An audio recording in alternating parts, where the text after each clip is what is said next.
इस धरा पर कुछ लोग जन्मभूमि का उद्धार करने के लिए उत्पन्न होते हैं, तो कुछ लोग संसार में अपने देश का गौरव बढ़ाने के लिए, और कुछ लोग स्वर्ग से भी श्रेष्ठतर माने जाने वाली जन्मभूमि के उद्धार के लिए अपने प्राणों को राष्ट्र सेवा एवं राष्ट्रवाद की साधना में स्वाहा कर देते हैं।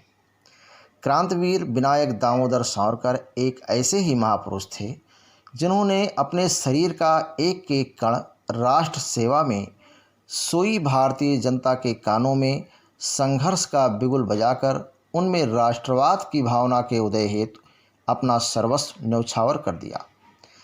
महाराष्ट्र की धरती पर नासिक जिले में एक छोटा सा गांव भागुर अपनी लोकप्रियता के लिए प्रसिद्ध था। कारण ये था कि वहाँ अपने शौर्य एवं देशभक्ति का लोहा मनवाने वाले चित्पावन ब्राह्मणों का निवास था। पेशवा बालाजी, महान सेनापति बाजीराव प्रथम, क्रांतिकारी वासुदेव फड़के एवं लोकमान्य तिलक तथा चापेकर बंधु रानाडे जैसे महान विभूतियों ने इस वंश को पवित्र किया था। इसी वंश में 28 मई 1883 ईस्वी को विनायक सावरकर का जन्म हुआ, जो भविष्य में अपने क्रांतिकारी राष्ट्रवादी विचारों के कारण हुतात्मा कहकर संबोधित किए गए। इतना ही नहीं, यूरोपीय राजनीतिज्ञों ने भी उन्हें अपनी राष्ट्रवादी विचारों के कारण मेजनी, गैरीवाल्डी, वुल्फ टोन आदि उपाधियों से विभूषित कर उनकी प्रशंसा की है। भारत में उन्हें स्वतंत्र वीर की उपाधि से विभूषित किया गया।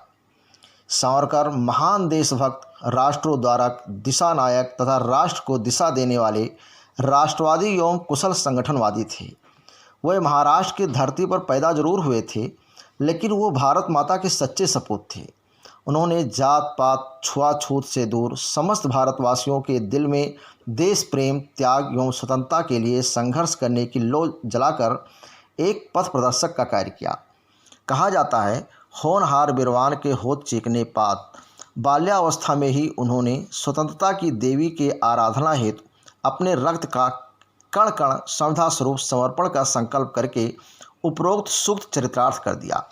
इस संकल्प का उन्होंने अपने अंतिम सांस तक निर्वहन किया। अखंड भारत की रूढ़ियों एवं दगियानूसी मान्यताओं में जकड़ी हुई जनता के मन में राष्ट्रवाद का अलग जगाना एवं उन्हें सीधे संघर्ष के मार्ग में लाकर खड़ा कर देना आसान काम नहीं था। उन्होंने देश विदेश हर जगह अपनी मातृभूमि का पावन चित्र अपनी आँखों में अंकित करके भारतीय जनता को जगाने के लिए जिस प्रकार से भी बन पड़ा संभव कर दिखाया।